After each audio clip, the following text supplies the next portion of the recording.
इसलिए नहीं है कि हमें नाती पंती का ब्याह देखना है या पंती संती का मुख देखना है। फिर तो पृथ्वी में भार बने रहने से कोई तात्पर्य नहीं है। ज्यादा जीने की यदि इच्छा है तो हमारा एक ही संकल्प होना चाहिए कि भगवान मुझे आप 100 वर्ष जिंदा रखिए। 100 वर्ष में 24 घंटे में 8 घंटे में आपका सेवा और आपका नाम जप करूंगा।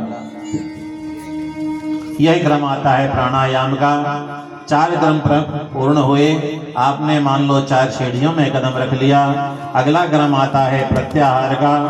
प्रत्याहार का तात्पर्य होता है हमारी जो ज्ञानेंद्रियां हैं, हमारी कर्म इंद्रियां हैं, इनको अपने मन के द्वारा नियंत्रण में रखना।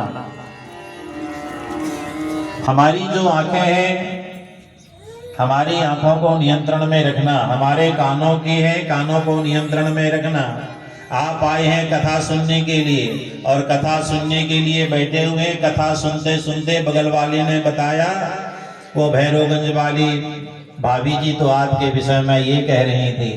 आपका मन कानों में नियंत्रण नहीं रख पाया। कथा सुनते सुनते आप अपनी चर्चा श्रवण करने लगी। इसका तात्पर्य है कि आपने कानों में नियंत्रण नहीं रखा। आप कथा सुनने के लिए अपने घर से निकले, हमको 2 बजे कथा सुनने के लिए पहुंचना है, लेकिन रास्ते में आते आते हमें कोई रिश्तेदार मिल गए और रिश्तेदार मिल गए तो सारी कथा सुनने लगे। इसका मतलब है हमारा जो चित्त है, अब चित्त भगवान के चरणों में नहीं है, बल्कि नातेदार रिश्तेदारों में लगा हुआ है, जिसकी चर्चा हम श्रवण करते हैं। प्रत्याहार का तात्पर्य होता है हमारी ज्ञान इंद्रियों में, हमारी कर्म इंद्रियों में मन के द्वारा नियंत्रण बनाए रखना। अगला क्रम आता है धारणा का। धारणा का तात्पर्य होता है भगवान के स्थूल स्वरूप का ध्यान करना। आप भगवान बांके बिहारी का पूजन करते हैं, आपकी आराध्य भगवान बांके बिहारी है, या भगवती राजराजेश्वरी मैया है, या आप भगवान देवादिदेव महादेव की पूजन करते हैं। आपकी जो आराध्या इष्ट देव हैं, उनके सुंदर स्वरूप का, सुंदर फोटो का दर्शन करते हुए उस फोटो को अपने हृदय में बैठा लेना। आप कथा सुन करके जाएंगे, कथा सुनने के बाद आपको अपने साथ में जो लोग आए हैं वो 4 दिन की यह याद रहेगी कि हमारे साथ जो सहयोगी गए थे उन्होंने क्या श्रृंगार किया था, लेकिन मंदिर में जाने के बाद हमें याद नहीं रहता है कि कल भगवती राजराजेश्वरी ने दुर्गा मंदिर में किस तरह का श्रृंगार किया था, कल कौन सा माला पहनाई हुई थी, इस बात का ध्यान नहीं रहेगा। ध्यान इस बात का जरूर है कि कार्तिक एकादशी में जो विवाह में गए थे बुआ के यहाँ, तो बुआ ने कौन सा श्रृंगार, कौन सी साड़ी पहनी थी। धारणा का तात्पर्य है भगवान के स्वरूप का चिंतन करना, भगवान के स्वरूप का दर्शन करना। भगवान का जो स्थूल स्वरूप है, जिस भगवान को आप आराध्य मानते हैं, उनकी सुंदर फोटो, सुंदर छवि अपने घर में रखिए, फोटो के रूप में रखिए, मूर्ति के रूप में रखिए और उसका चिंतन कीजिए। यही कहलाती है धारणा। और अगला क्रम आता है ध्यान का। अभी तो आपने केवल धारणा का तात्पर्य है भगवान के स्वरूप का दर्शन करना, और ध्यान का तात्पर्य है आप जिस स्वरूप का दर्शन कर रहे हैं उसे अपने चित्त में उतारना। ध्रुव जी महाराज भगवान के स्वरूप का चिंतन करते करते शंख चक्र गदा पद्म मिले हुए चतुर्भुज नारायण का दर्शन कर रहे थे अपने हृदय में। वही स्वरूप आकर के भगवान सामने अवतरित हो जाते हैं। भगवान का ध्यान करना चाहिए। धीरे धीरे भगवान के ध्यान करने की भी बड़ा विस्तार से विधान आया है। भगवान का ध्यान कैसे करें?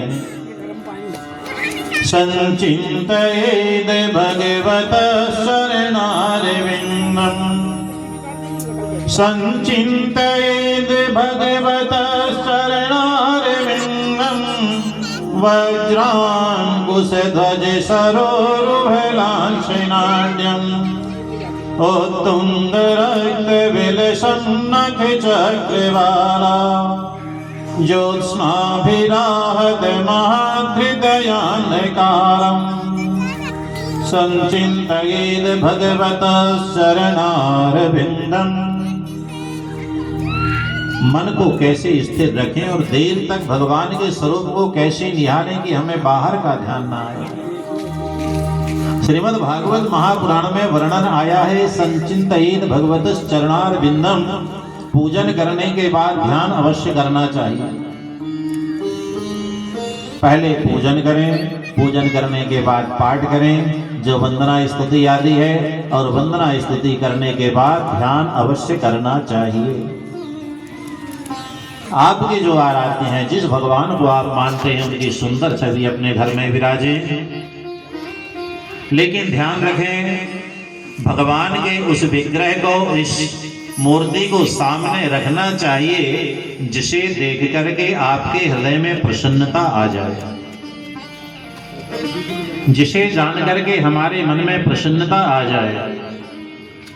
हनुमान जी महाराज की आप आराधना करते हैं तो हनुमान जी महाराज की सुंदर मूर्ति घर में रखें। सुंदर मूर्ति कौन सी हो? भगवान राजा रामचंद्र जी के साथ जो विद्यमान है। माता सीता का दर्शन करने के लिए, खोज करने के लिए गए थे अशोक वाटिका में। वहाँ वृक्ष में बैठ करके भगवान हनुमंतलाल जी निहार रहे हैं माता को। उस स्वरूप का दर्शन कीजिए। अपने आराध्य की सेवा करते हुए किसी स्वरूप की फोटो रखिए। और यदि आप हनुमान जी का पूजन कर रहे हैं और लंका जलाने वाली पूंछ फोटो यदि आपने रख लिया और लंका में हनुमान जी महाराज ने अपनी पूंछ में आग लगाए हुए हैं और मान लो फोटो में दर्शन करते करते वही प्रकट हो गए हनुमान जी, तो क्या होगा? भागते हुए जगह नहीं मिलेगी। भगवती पराम्बा जगदम्बा काली जी की आराधना करते हैं, अच्छी बात है, जिसके जो आराध्य हैं। लेकिन भगवती महाकाली के भी अनेक स्वरूप हैं।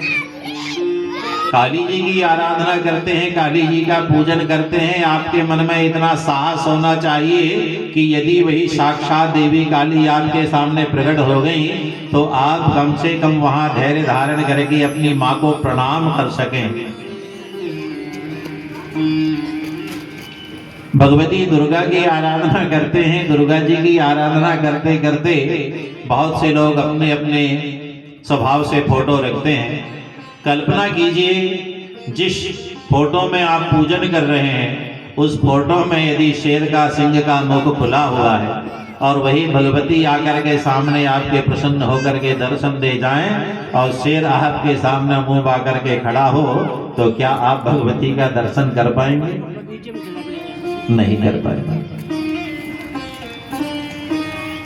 इसीलिए अपने आराध्य जिस देवता को आप मानते हैं इतना सुंदर विग्रह रखना चाहिए, इतना सौम्य मूर्ति रखना चाहिए कि साक्षात वही प्रकट यदि हो जाए तो हमारा मन उनका दर्शन करने के लिए लालायित रहे। उनके दर्शन करते करते हमारी नजरें कभी वहां से दूर ना हो।